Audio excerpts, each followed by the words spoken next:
아들러, 알프레드 아들러. 알프레드 아들러 1870년 오스트리아 빈에서 태어났다. 헝가리계 유대인인 아들러는 어렸을 때 폐렴에 걸려 죽을 고비를 넘겨 동생 또한 병으로 죽자 의사가 되기로 결심하였다. 대학에서 의학을 공부하고 1895년 의사가 되었다. 1902년 프로이드를 중심으로 한 수요 모임인 정신분석학회에 참여하여 활동하다가 1912년 비인정신분석학회에서 견해를 달리한 회원들과 탈퇴하여 개인 활성하였다. 사회감정에 중점을 두는 견해를 통해 열등감의 연구와 치료에 힘을 쏟았으며 개인 심리학 연구활동 결과물로 신경증 기지를 발표하였다. 그러면은 아들러의 명언들을 보겠습니다. 장점이 어떻고 단점이 어떻고 어떻다 하는 것도 어떤 상황에 있느냐에 따라 달라진다. 누구와 무엇을 하느냐에 따라 플러스가 될 수도 있고 마이너스가 될 수도 있는 상대적인 개념이다. 오직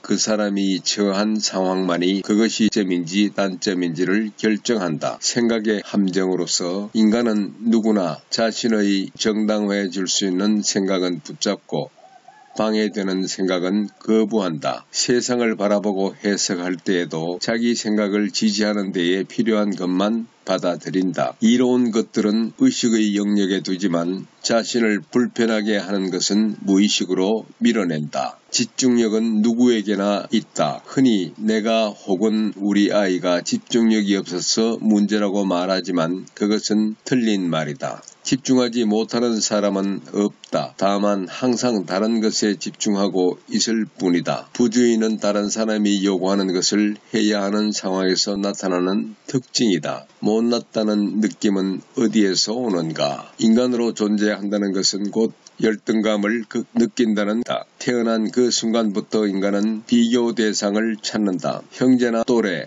친구는 물론이고 심지어 부모까지도 경쟁의 대상으로 본다. 자신에게 없는 것, 자신이 할 수 없는 것을 곧바로 다른 사람보다 못하다는 감정으로 받아들인다. 신발끈을 매지 못해 끙끙대는 아이를 도와줬다가 아이에게 한 대 맞는 엄마를 보더라도 너무 놀라지 말아야 한다. 미래는 과거의 해석이다. 과거가 우리가 극복하려던 열등감이나 결핍감을 보여준다. 미래는 어디로 그 에너지를 옮겨갈 것인지 방향과 관련이 있다. 한 사람의 미래는 그가 과거의 열등감과 결핍을 어떻게 해석하고 무엇을 실행에 옮기는가에 달려있다. 포장하려는 노력은 누구나 갖고 있으며 남보다 잘났다는 것을 꼭 보여주려고 애쓰는 사람이 있다. 우리는 그 안에 있는 열등감을 봐야 한다. 말이 너무 많은 사람, 행동이 너무 과한 사람에게는 항상 감추려고 하는 어둠이 있다. 이 점을 잘 들여다봐 주면 좋아질 것이다. 가장 나쁜 사례로서는 자신의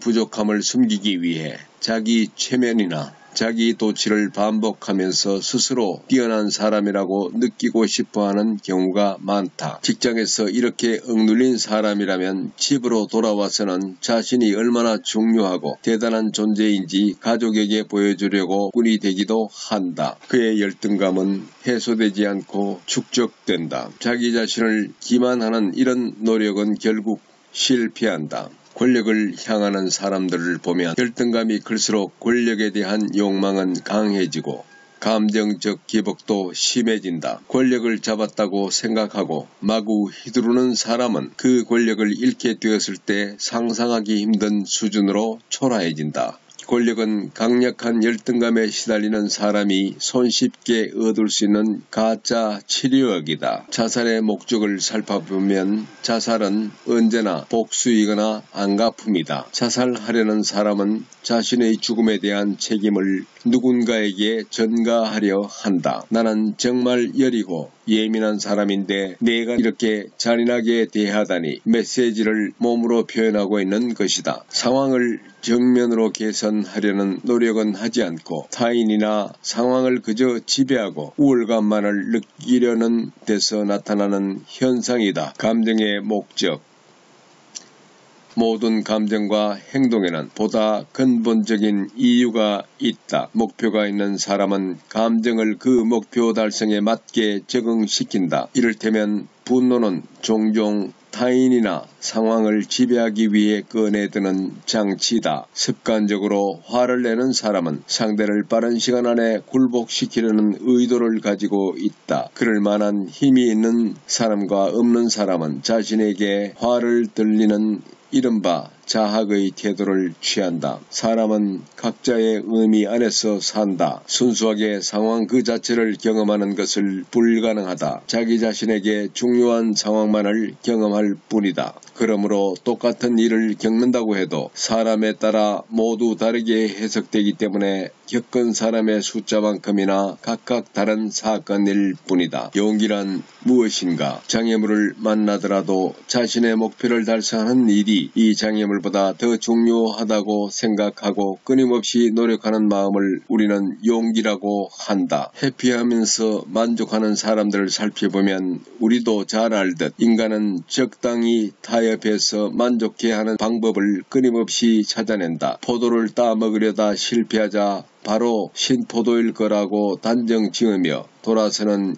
여우처럼 애초의 뜻을 현실 앞에서 자신도 모르게 묻어버린다. 그러면서 자신이 속해 있는 사회 탓을 하거나 다른 사람을 비난하면서 자신 역시 피해자인 양 슬픈 표정을 짓는다. 하지만 이런 사람들은 막상 자신의 일에는 정성을 다해 매진하지 않는 경우가 많다. 자신의 어리석음이, 어려움이 사회의 구조적 문제이기 때문에 열심히 한들 해결할 수 있는 게 별로 없다고 생각한다. 자신의 삶을 치열하게 느끼지 못하기 때문에 어려운 일이 생기면 언제나 돌아가는 길을 택한다. 그들은 그저 곤경을 피하길 원한다. 도피를 통해서, 이 전투의 회피를 통해서 그들은 자신이 실제보다 훨씬 더 강하고 현명한 존재라고 착각한다. 다양한 사람들의 다양한 삶의 범죄자들의 삶의 의미는 비교적 간단하다. 타인의 삶은 안중에 없고 자신의 욕망을 만족시키는 것이 전부이다. 알코올 중독자들은 항상 도망가고 싶어하고 편하게 자신을 좀 놓아줬으면 이제 각자 삶의 의미를 표현해내는 방식이다. 질문이 내게 올 때 어떻게 하는가? 인생의 의미란 무엇인가? 인간은 왜 사는가?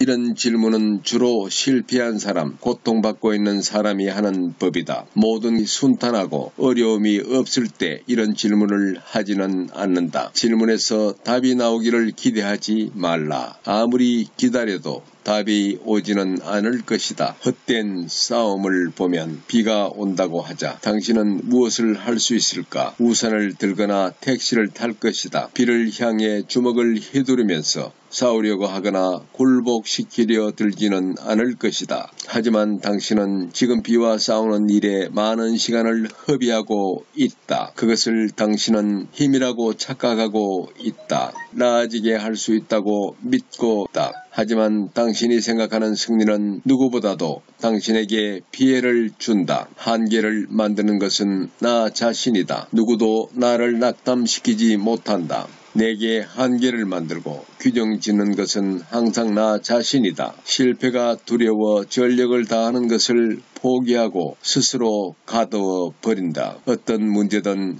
해법은 여기에 있다. 더 용기를 내고 더 협력하는 것. 어떤 삶을 선택할 것인가. 삶이란 끊임없이 도전을 만나는 일이다. 평생 계속되는 도전에 맞설 용기를 내는 것. 이것이야말로 삶의 본질이다. 당신은 선택할 수 없다. 순순히 도전해 하면서 진짜 삶을 살 것인가? 아니면 뒤로 물러나 계속 핑계거리를 찾으며 가짜 삶을 살 것인가? 알프레드 아들러는 프로이트와 융과 함께 심리학계의 3대 거장으로 꼽힌다. 몇 해 전에 끌었던 미움받을 용기라는 책은 아들러의 심리학을 소개한 책이다. 프로이트가 꿈과 무의식을 통해 인간의 심리를 이해하려고 했다면 아들러는 열등감을 통해 인간의 심리를 이해하려고 했다. 이는 아들러의 성장 과정과 무관하지 않다. 아들러는 유복한 유대인 상인의 아들로 태어났다.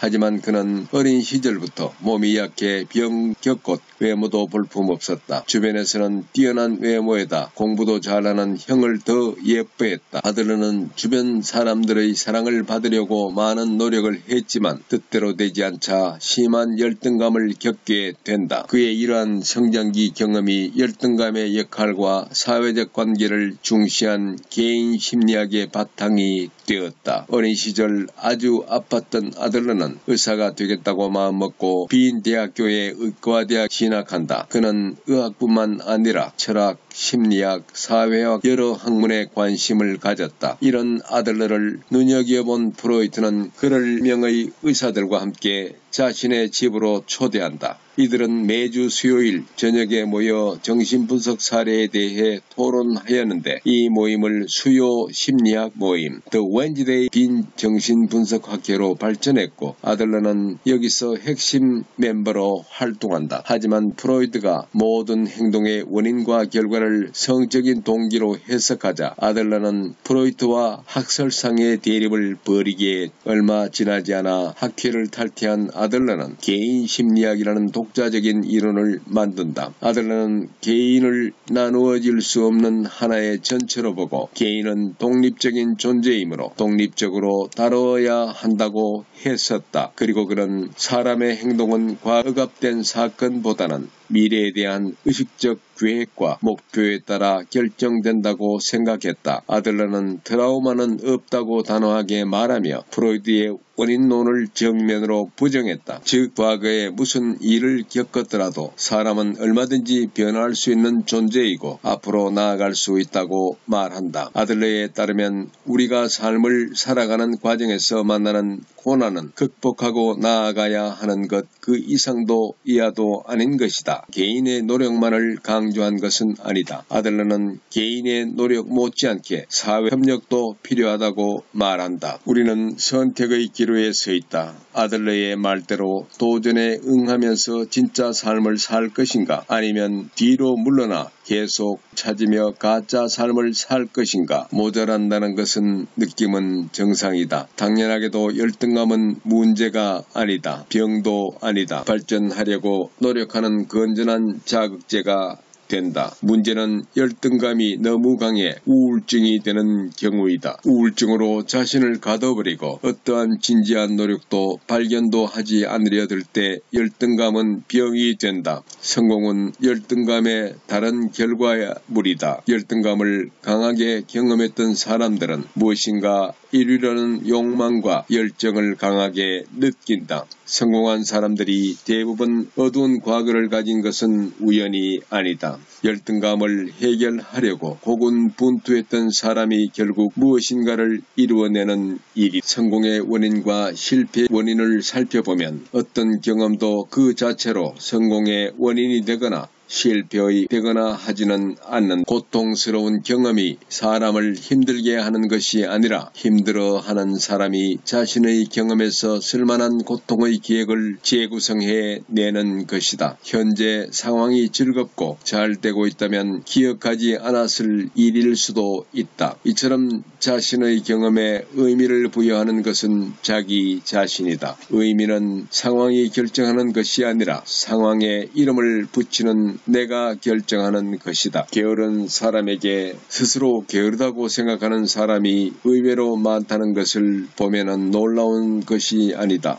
게으르다는 것은 삶에서 만나는 도전을 회피하겠다고 돌려 말하는 것이다. 사람은 항상 열등감을 느끼고 결핍을 만나게 된다. 그때 게으름을 방패로 해서 내세워 정면으로 만나기를 한다. 스스로 자신의 감정을 무시하는 것이다. 삶이 힘들다는 당신에게 삶이 힘든 것이 아니라 나 자신이 힘든 것이다. 어려움에서 나를 구출해내는 것도 곤경에 빠뜨리는 저지르는 것도 나 자신이다. 진정한 의미에서 나를 방해할 수 있는 사람은 아무도 뭔가 일이 풀리지 않는다고 생각될 때는 자신이 했던 말과 행동을 추적해 보아라. 그러면 알게 될 것이다. 항상 당신을 가로막은 것은 당신이었다는 사실을. 세상에 정상적인 사람이 있다면 아직 눈치채지 못했는가? 내 주위의 부부들에게는 모두 문제가 있다.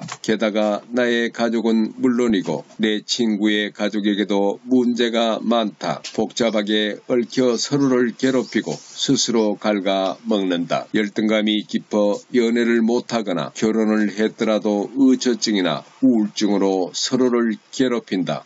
세상에 정상적인 사람이 있다면 그건 당신이 잘 모르는 사람일 뿐이다. 상황만이 결정한다. 장점이 어떻고 단점이 어떻다 하는 것도 어떤 상황에 있느냐에 따라 달라진다. 누구도 무엇을 하느냐에 따라 플러스가 될 수도 있고 마이너스가 될 수도 있는 상대적인 개념이다. 오직 그 사람이 처한 상황만이 그것이 장점인지 단점인지를 결정한다. 생각의 함정. 인간은 누구나 자신의 태도를 정당화해 줄 수 있는 생각은 붙잡고 방해되는 생각은 구한다. 세상을 바라보고 해석할 때에도 자기 생각을 지지하는 데에 필요한 것만 받아들인다. 이로운 것들은 의식의 영역에 두지만 자신을 불편하게 하는 것은 무의식으로 밀어넣는다. 집중력은 누구에게나 다 있다. 흔히 내가 혹은 우리 아이가 집중력이 없어서 문제라고 말하지만 그것은 틀린 말이다. 집중하지 못하는 사람은 없다. 다만 항상 다른 것에 집중하고 있을 뿐이다. 부주의는 다른 사람이 요구하는 것을 해야 하는 상황에서 나타나는 특징이다. 못났다는 느낌은 어디에서 오는가? 인간으로 존재한다는 것은 곧 열등감을 느낀다는 것이다. 태어난 그 순간부터 인간은 비교 대상을 찾는다. 형제나 또래 친구는 물론이고 심지어 부모까지도 경쟁의 대상으로 자신에게 없는 것, 자신이 할 수 없는 것을 곧바로 다른 사람보다 못하다는 감정으로 받아들인다.